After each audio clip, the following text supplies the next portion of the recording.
Tu utilises de nombreux emojis. Le principal problème des textos est que tu ne peux pas voir le visage de ton interlocuteur. Tu n'es donc pas sûr de l'émotion qu'il ressent. Et un texte peut être lu de différentes manières. C'est pourquoi les emojis sont pratiques. Si tu utilises beaucoup d'emojis, c'est qu'il est important pour toi de montrer aux autres ce que tu ressens. Tu es probablement ouvert, simple et gentil. De plus, tu es honnête et tu n'as pas l'habitude de cacher tes émotions. Tu n'hésites pas à les partager avec le monde entier, qu'elles soient bonnes ou mauvaises. Les emojis contribuent à créer une intimité entre les gens. Donc, si tu parles à quelqu'un que tu apprécies et dont tu aimerais te rapprocher, pense à ajouter des emojis à tes textes. Tu écris avec une grammaire parfaite. Les textes courts ne sont pas comme les emails. Ils sont moins officiels, on peut donc souvent utiliser de l'argot et ignorer les règles de la grammaire et de la ponctuation. Pourtant, si certaines personnes relâchent leur attention, d'autres préfèrent toujours respecter une grammaire parfaite. Si tu aimes respecter les règles d'orthographe de base, cela signifie que tu privilégies probablement un ton formel et que tu aimes garder une certaine distance dans tes relations. Il est également possible que tu tiennes à ton image d'intellectuel et que tu préfères être perçu de cette façon. Tu utilises beaucoup de lol et de haha. Certaines personnes adorent ajouter haha ou lol à la fin de chaque phrase. J'ai regardé un film aujourd'hui, haha. Ou tu veux prendre un café plus tard, lol. Les textes de ce genre ne sont pas drôles et n'ont pas besoin d'un lol à la fin, mais certaines personnes l'utilisent quand même. Si tu fais cela, tu es probablement quelqu'un d'assez froid. En utilisant ces mots à la fin, tu essaies de rendre le message moins abrupt. De plus, il est important pour toi de t'assurer que la personne qui reçoit le texto ne le considère pas comme étant grossier. Tu es probablement une personne très gentille qui aime que tout le monde autour de toi soit heureux et détendu, mais ne cache pas tes vrais sentiments derrière un lol.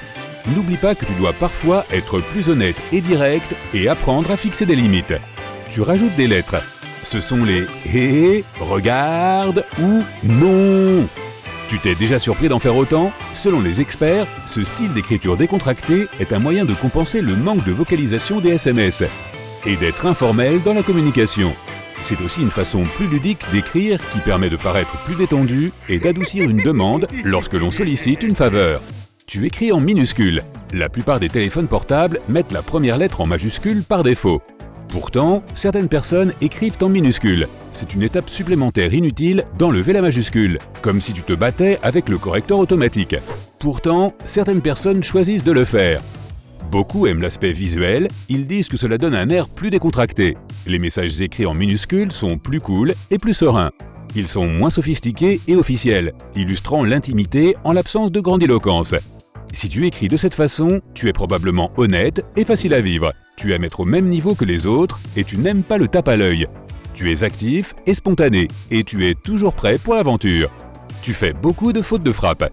Nous sommes nombreux à faire des fautes de frappe de temps en temps, même si nous faisons attention à ce que nous écrivons et que nous relisons le message plusieurs fois avant de l'envoyer.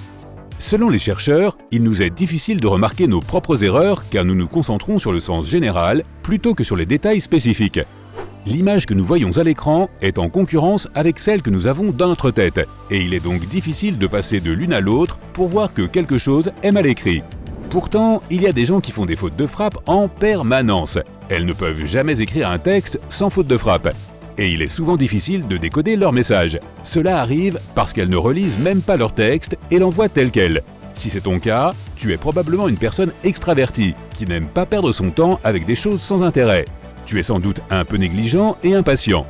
Cela montre également que tu es assez détendu avec les personnes à qui tu écris et que tu ne te soucies pas trop de ce qu'elles pensent de toi. Tu fais trop attention à tes textes. Contrairement au groupe précédent, ces personnes relisent attentivement leurs messages et corrigent chaque détail, s'assurant que leur texte est parfait. Nous pouvons tous faire cela lorsque nous écrivons un email important, mais la plupart des gens ne s'en soucient pas autant dans leurs textos. Si tu fais très attention à la grammaire et à la ponctuation et que tu vérifies soigneusement l'ensemble de ton SMS avant de l'envoyer, tu es probablement une personne qui aime faire plaisir aux autres. C'est une catégorie différente de ceux qui utilisent une grammaire parfaite pour se faire passer pour des intellectuels. Dans ce cas-là, toi, tu ne veux juste pas risquer de faire une erreur de communication et tu te soucies beaucoup de ce que les autres pensent de toi. En outre, tu préfères toujours éviter les conflits et n'aimes pas les confrontations. Tu envoies plusieurs textes courts. Ces personnes ne prennent pas le temps de réfléchir à tout ce qu'elles veulent dire pour envoyer un seul message. Cela signifie qu'elles envoient un texto dès que l'idée leur vient pour ne pas la perdre. Si c'est ton cas, tu es probablement une personne très ouverte et énergique. Tu es sans doute souvent le centre d'attention et tu as beaucoup d'amis que tu rassembles. De plus, tu es probablement ambitieux et passionné par ce que tu fais. Tu préfères les réponses courtes. Il y a des gens qui répondent aux messages longs et détaillés par « bien sûr » ou même « ok ». Si tu te sens concerné, alors tu es probablement une personne réservée qui n'aime pas montrer ses véritables sentiments ou émotions. Tu es sans doute introverti et tu préfères passer du temps seul plutôt que de socialiser et de rencontrer des gens. Tu es aussi indépendant et logique et tu as tes propres opinions et raisonnements. Tu préfères aller droit au but, tu n'aimes pas les discussions inutiles et les mots superflus. Une autre explication est que tu es simplement occupé dans la vie et que tu n'as pas le temps pour de longues réponses. Tu écris de longs messages. Si tes textes sont longs et réfléchis, cela signifie que tu as beaucoup de choses à dire. De plus, tu es très soucieux des détails, tu préfères que la conversation soit logique et s'appuie sur des faits concrets. Tu es un intellectuel qui aime réfléchir à tout et envisager toutes les options avant de prendre une décision. Un autre aspect est que tu portes beaucoup d'attention au contexte et que tu aimes les conversations profondes. Tu es curieux, sensible et tu te soucies des sentiments des autres. Tu préfères être compris correctement, c'est pourquoi tu prends soin de donner une longue réponse pour expliquer tout ce que tu considères comme important. Tu réponds très tard. Ce sont des gens qui peuvent faire attendre leur réponse éternellement. Ils te demandent comment tu vas, tu réponds et tu attends leur réponse pendant une semaine.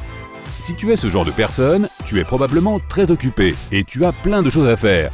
Tu préfères te concentrer sur une seule tâche et n'aimes pas être distrait par quoi que ce soit, y compris les textos. Il est aussi probable que tu aies un fort tempérament. Tu n'aimes pas être distrait, alors tu attends d'être d'humeur à lire et à répondre de manière détaillée. La ponctuation est également importante.